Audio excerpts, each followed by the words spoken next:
May you find happiness and peace, and may your home stand the test of time. Hello guys, welcome back to my channel. My name is Mary. Today I'll be reacting to Charlie Kirk Crush Naive Socialist Student. So without further ado, let's get started. So first thing I'd like to mention is that my mother and father wanted me to say hello for them because they couldn't be here and they're big fans of you. Hi, Mom and Dad. Yeah, but I'm the socialist they raised, so I would like to ask you a question in opposition. I was like, What do you say? I'm the socialist they raised, so I'm saying I'm asking a question in opposition. Yeah, no worries. I'm glad you're here. Yeah.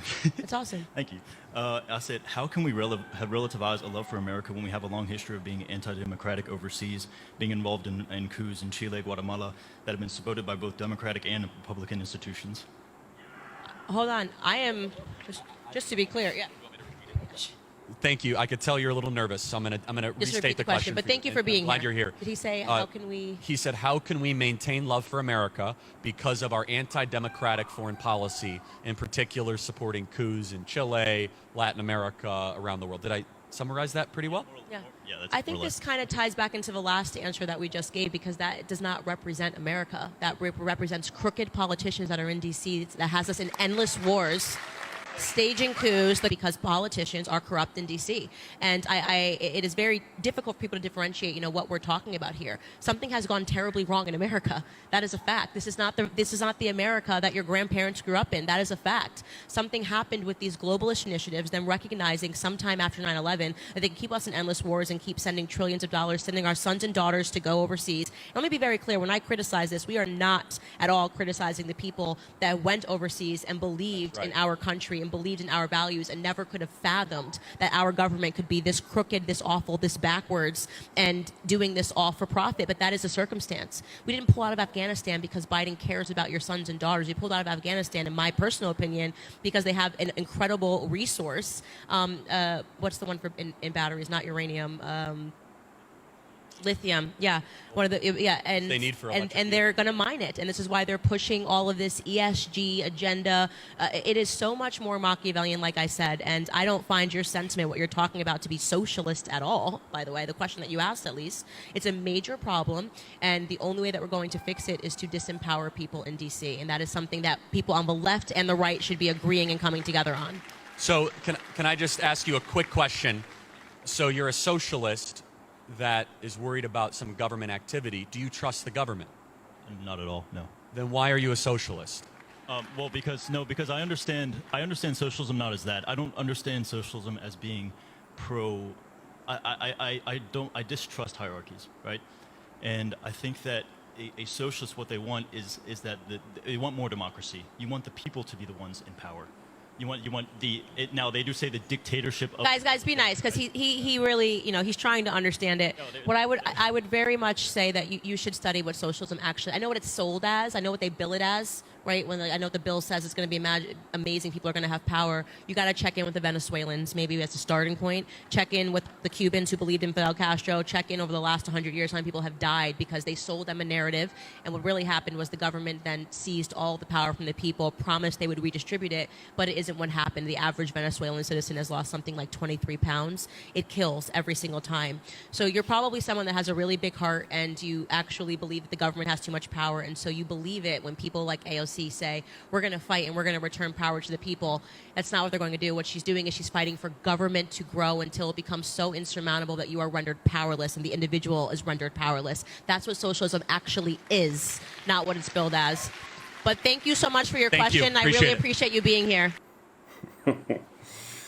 Anyway, I think in Nigeria, they've always been telling us that the power belongs to the people, but in practical, the power belongs to whoever is in power, because I think whoever is in power have the money to buy the people, and that is what they are doing. Every 4 years, they come out with their billions, sometimes trillions of naira, and they buy the people, they buy their votes, and I don't know why people are just so adamant. I know I'm a bit deviating from the topic, but I feel you let the circle continue. After 4 years they come, they buy you. You still give them the opportunity to come back the next 4 years and still buy you. Sometimes they buy them with as low as a cup of rice, sometimes spaghetti, sometimes like not even something tangible that will carry you for a week, something that can only feed you for a day. and you sell your right for 4 years. And I think when we say the power belongs to the people, it's really not so. Because if we give if we decide who rule us, and we allow ourselves to be bought by them, then we are not ready. Because these people are enriching themselves, they are providing for themselves, providing for the family, and when it's time for them to go, they come out with our fund, our tax, the money that's supposed to be used to better our life, to pay us off, to give them another extra 4 years to rule.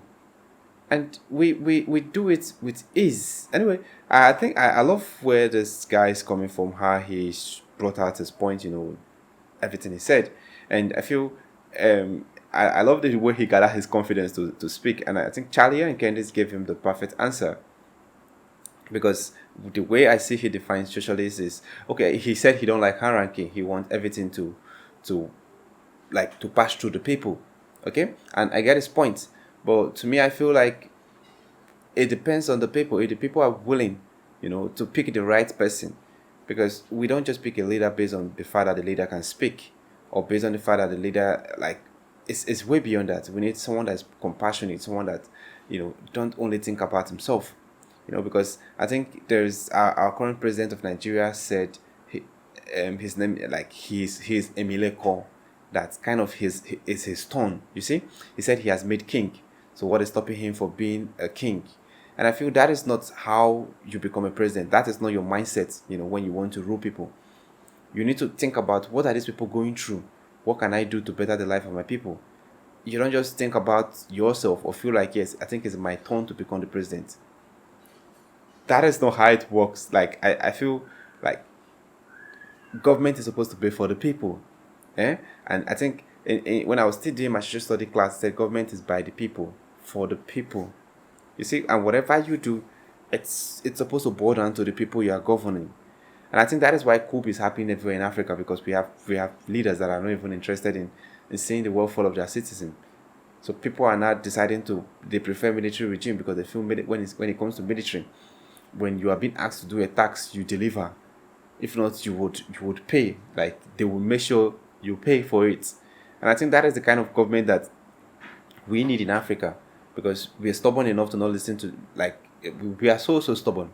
So if we have a military government, I think it has its downside and it has its good side.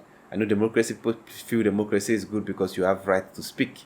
But you just can't go out there in Nigeria now and speak, because you'll be arrested, even if we are practicing democracy, or we claim we practice democracy. Anyway, I love this so much, and I will really want to see more videos from Charlie and Candace. If you have any recommendation, let me know in the comment section. If it is your first time visiting the channel, click on the subscribe button. Thanks for watching, and remember this: